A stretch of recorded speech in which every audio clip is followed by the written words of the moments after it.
décembre. Cette semaine, nous allons aborder une nouvelle semaine de trading avec pas mal de nouvelles. Nous allons donc observer les données CPI qui vont sortir pour les États-Unis, ainsi que pour le franc suisse. Nous allons aussi observer bien évidemment donc les chiffres de l'inflation qui vont nous revenir. Ça doit être mercredi. Et avec ça, nous aurons aussi tout ce qui va concerner les taux de la Banque centrale américaine. Et nous allons observer en fin de semaine toutes les données qui vont sortir sur les PMI pour tout ce qui va être la France et l'Allemagne. Donc assez intéressant. Pour attaquer cette semaine, moi comme d'habitude, j'ai enregistré quelques paires majeures en off que je vais vous présenter succinctement en vous donnant quelques indices sur mon analyse et pourquoi j'ai pris cette décision de les mettre dans ma watchlist pour cette semaine. Cette semaine, on retrouve donc 6, normalement 7 ou 8 paires, voilà. Donc toujours pareil, je rappelle le code couleur. Orange, c'est que je n'ai pas encore déterminé un sens au vu du prix actuel, mais d'un point de vue des bougies et du price action, je reste relativement intéressé. Pour ceux qui sont déjà flag avec un drapeau rouge ou un drapeau bleu, c'est-à-dire que je m'intéresse déjà au potentiel mouvement d'achat ou de vente en fonction de cette couleur. Commençons directement avec AODJPY. AODJPY, momentum très intéressant la semaine dernière, nous avons pu voir un joli pullback. Je m'attends cette semaine tout simplement à une continuité de la correction ou peut-être un décollage immédiat comme on peut voir ce doji qui est en train de se former pour ce lundi. Il faut se rappeler que là je fais l'analyse, il est 15h45 et donc peut-être que moi si je commence à observer ce genre de bougie, je m'attendrai à une continuité à l'avant. Comme nous pouvons voir, nous sommes en phase donc de correction, nous faisons des hauts de plus en plus bas et des bas de plus en plus bas. Donc je pourrais m'attendre à une vente et je pourrais chercher tout simplement une vente. Si on se dirige sur du 4 heures, qu'est-ce qu'on observe? Alors, d'un point de vue des volumes, rien de très intéressant, le RSI peu de divergence, on s'en passera, c'est pas ce qui va nous intéresser. Tout simplement en se plaçant avec le petit Fibonacci, qui reste toujours un outil intéressant, qui peut nous rajouter quelques indices, nous arrivons sur une zone des 61,8%. Alors ce n'est pas forcément très utile, moi ce qui va m'intéresser c'est de voir si au niveau des 92, nous allons les recasser ou aller chercher tout simplement les 93 et ensuite partir à la vente. Bien évidemment j'attends un break de structure pour ce qui va être de cette formation, car on peut voir que là, sur cette correction, pour l'instant, rien ne nous laisse à prétendre qu'il faut vendre. Donc on va attendre tranquillement de voir un pullback, une continuité, une cassure, un pullback, et là on pourra peut-être envisager tranquillement une vente. Pourquoi pas dans un premier temps jusqu'au 92, puis peut-être pourquoi pas jusqu'au 91. Ce qui nous laisse un petit peu de marge, donc le temps du pullback et de voir la hauteur du retournement. Peut-être une entrée possible dans les 24 heures qui viennent ou les 48 heures qui vont suivre. Voilà, et donc on pourra arriver très facilement à un beau RR. Ici le RR sera relativement faible, mais ici on arrivera déjà sur un RR de 3,95, on va dire 4, en fonction de ce que l'on a comme entrée. Mais pour l'instant, comme on peut voir, nice and slow, comme on dit, voilà, ça avance tranquillement. On arrive au fait, deuxième semaine de décembre, les marchés ralentissent tranquillement. Au vu des news cette semaine, on peut s'attendre à quelques beaux mouvements. AUD-USD, tout simplement, comme toutes les paires qui font face au dollar, on a vu depuis les plus bas un super rebond. À présent, qu'est-ce qu'on observe? Eh bien, si nous allons en 4 heures, un petit ralentissement.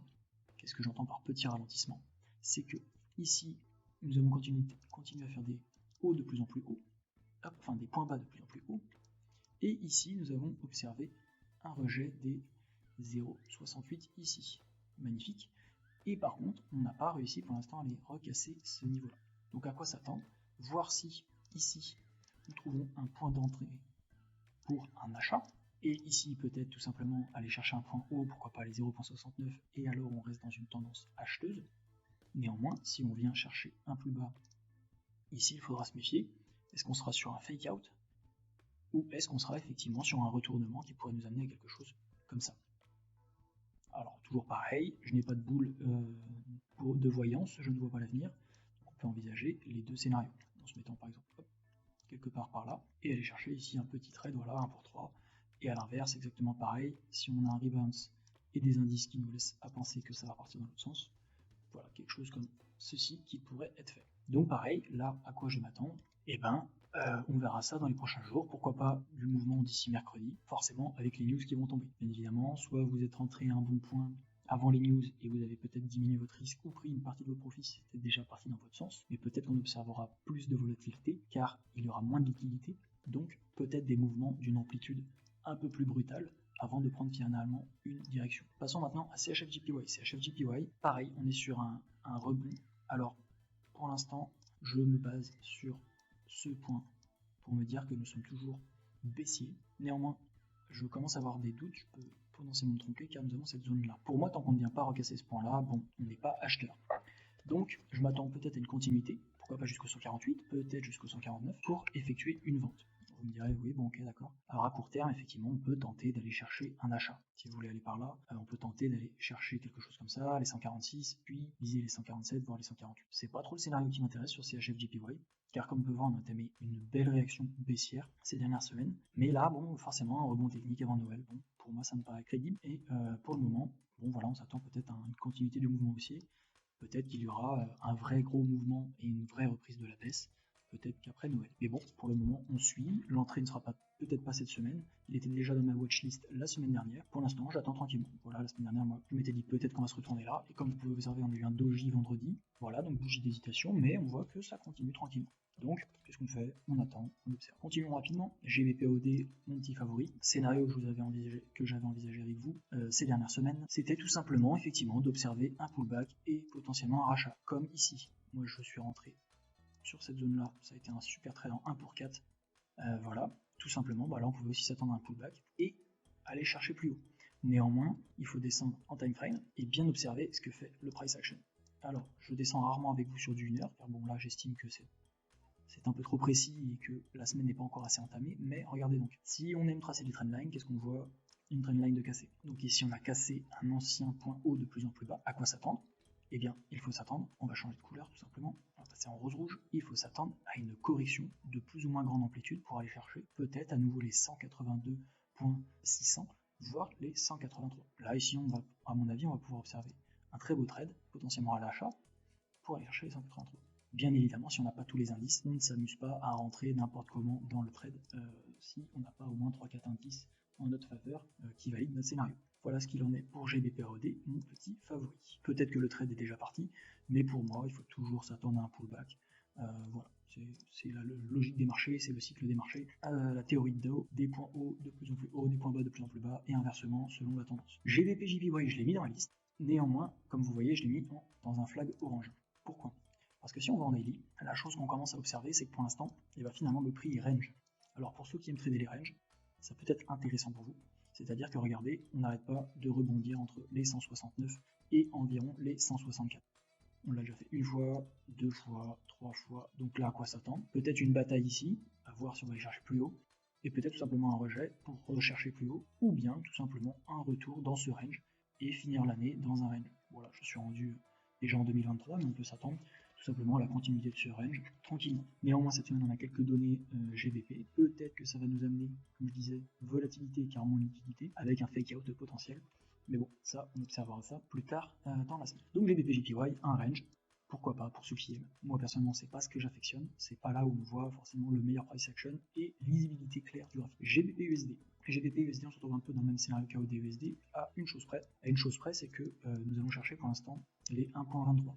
Mais, joli price action, comme j'aime bien dire, point haut de plus en plus haut, point bas de plus en plus haut, pardon, point bas de plus en plus haut, point bas de plus en plus haut. Cette zone, voilà, qui avait été légèrement testée. Pour l'instant, si on regarde, on retourne que sur des zones où il y a eu de belles réactions par le passé. Les 1.23, ici. Donc pour l'instant, on bute un peu dessus. Mais si on vient casser, retester, on pourra chercher une entrée pour aller chercher potentiellement les 1.25, alors qu'ils ne sont pas forcément très marqués à mon goût, mais on ne sait jamais. Donc 1.25 et les 1.26 qui à mon sens seront beaucoup plus pertinents. Néanmoins 1.26 on peut noter que les réactions souvent ont été très violentes, donc voilà pour moi à quoi s'attendre. Néanmoins peut-être se méfier d'un essoufflement. Alors c'est là qu'on sort son meilleur RSI, et comme vous pouvez observer, petite divergence RSI pour l'instant qui se fait, mais qui n'est pas confirmée. C'est comme je vous dis, c'est un indice supplémentaire. Pour le moment, rien comment dire de vraiment significatif. Pour le moment, regardez donc, voilà, si vous voulez descendre avant une heure, pardon, hop, qu'est-ce qu'on observe? Cassure retest, si vous voulez aller par là. Alors très mal tracé, là je vous l'accorde pour les amoureux des trendlines. Voilà, cassure. Ici on avait des touches, à la baisse, et hop, regardez, retournement de tendance, avec un point bas de plus en plus haut, et voilà, on a continué tranquillement. Ici il y avait un petit trade à prendre pour ceux qui voulaient, la semaine dernière, et voilà, bon, il y avait un petit trade. Si on va chercher les 1 points, même les 1.24 finalement, on est en risque reward positif. 1.25 pour ceux qui sont bien rentrés, ça vaut le coup de garder le trade. Néanmoins, bon comme je vous dis, il y a pas mal de données sur l'USD qui sort cette semaine, donc méfiance, soit sécuriser les profits et passer break-even, c'est-à-dire déplacer son stop loss, stop loss ici, et peut-être prendre ici un profit partiel aux alentours des 1.23. Donc voilà, moi j'aime bien mettre des petits targets comme ça en me disant, s'il y a de la volatilité, on prend 50% des profits, on passe stop loss, et au moins on n'est pas rentré en position pour rien, on en sort au moins avec un petit pécule. Le but c'est pas d'avoir raison, le but c'est de faire de l'argent, ou du moins de minimiser ses pertes, toujours sécuriser ses profits. Ça serait dommage de rendre de l'argent bêtement au marché. Continuons, même continuité, NZD-USD tout simplement, bon bah voilà, on est sur des grosses corrections, on revient sur des zones qui ont déjà été vues, des zones où il y a eu des fake-out et des engulfings et tout ce que vous voulez, qui est très beau graphiquement, hein, comme vous pouvez voir là. Et bizarrement, qu'est-ce qu'on voit? Oh, des réactions au même endroit. Pour le moment, bah, un peu comme le GBP USD au final, on attend quoi? Bah, on attend soit une petite continuation tranquillement au 0.65, voilà, soit peut-être un rejet immédiat. Mais pour l'instant, la seule chose qui m'embête, c'est qu'on a des bougies relativement serrées et un price action qui au final se fait très lentement, donc les mouvements sont très serrés à mon goût. J'aime pas trop trader ces bougies là, même si en 4 heures, bon, on a des très bons mouvements, on va pas se mentir. Toujours est-il qu'ici on peut voir que pour l'instant on corrige, et peut-être qu'on n'ira pas dépasser ce point là, et qu'il sera peut-être intéressant d'attendre un double top et de vendre. Qui sait? Donc voilà pour l'instant pourquoi NZD-USD est en orange ici, à mon sens. Terminons cette analyse de la semaine avec USD-CAD en allant en daily. Pour le moment, qu'est-ce qu'on observe? On était en downtrend depuis quelques temps, donc on pourrait s'amuser à tracer cette magnifique ligne si vous voulez aller par là en se disant oh là c'est génial, on allait chercher pour l'instant des points hauts de plus en plus haut, on est dans un channel haussier. Voilà, si vous voulez par là on peut tracer un magnifique channel comme ça en daily. La seule chose dont je me méfie, c'est que pour moi c'est pas un channel haussier qui va repartir sur la lune, c'est pour moi un channel qui va peut-être aller rechercher les 1.38, voilà, tranquillement, et ici on s'attendra à une réaction du prix pour pourquoi pas vendre. Je veux dire, ça me paraît relativement logique quand on voit toutes les réactions qu'il y a pu y avoir. Peut-être que ça ira chercher plus haut, car effectivement, pourquoi j'ai mis ma zone de supply and demand un peu plus haut, parce que c'est là qu'il y a eu le plus de réactions. Néanmoins, la dernière réaction significative était sur les 1.38. Donc tracer cette zone ne serait pas bête, mais la chose qui m'a mis un peu la puce à l'oreille, si vous voulez aller par là, c'est qu'ici, par le passé, on a eu une montée et hop, direct un engulfing en 4 heures. Et qui est parti sur une chute relativement brutale. Donc pour moi, pareil, toujours le même principe, un fake out. Juste une poussée du prix pour aller chercher les liquidités, et puis hop, après c'est parti à la baisse tout simplement. Donc peut-être aux alentours des 138 commencer à se poser les bonnes questions. Et peut-être qu'on ne redépassera pas les 1.37 tout simplement. Donc voilà ce qu'il en est pour l'analyse de cette semaine. Toujours pareil, pensez à faire vos analyses de votre côté, à bien évidemment trouver tous les indices qui vous permettent d'entrer en position. Si vous n'êtes pas sûr, ne rentrez pas pour dire j'ai tradé cette semaine, ça ne sert à rien. Mieux vaut des fois s'asseoir sur ses mains, comme on dit, j'ai plus l'expression anglaise, mais que de vouloir absolument faire quelque chose sur le marché. Si vous ne voyez rien et que par exemple mon analyse ne vous parle pas, eh bien c'est peut-être qu'il n'y a rien à faire pour vous, tout simplement. Donc voilà, restez prudents, faites vos propres analyses et n'hésitez pas à vous abonner et à me laisser un petit commentaire sur ce que vous avez pensé de cette analyse. Et sinon on se dit rendez-vous la semaine prochaine. Passez une bonne semaine.